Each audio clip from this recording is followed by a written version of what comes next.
Sinasabi sa Roma chapter 1 verse 16 na hindi kinahiya ni Pablo ang ebanghelyo ng Panginoong Hesus dahil ito ang kapangyarihan na makapagdudulot para maligtas ang mga tao. Ipinapakita ng talata na kung kinakahiya natin ang ebanghelyo, ikinakahiya natin ang kapangyarihan ng Panginoon na kayang magligtas sa mga tao.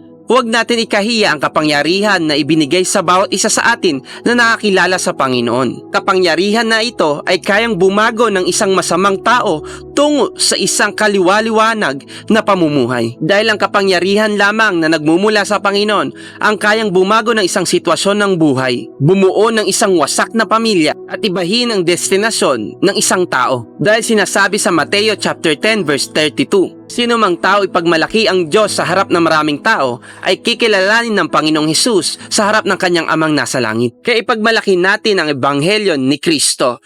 Marahil hindi madali ang magsalita, ngunit sinasabi ng 2 Timothy chapter 1 verse 17 na hindi tayo binigyan ng espiritu ng kaduwagan ng Panginoon, kundi binigyan niya tayo ng espiritu ng katapangan. Kaya mga kapatid, angkinin mo sa buhay mo ang katapangan na noon pa man ay ibinigay na sa iyo ng Panginoon.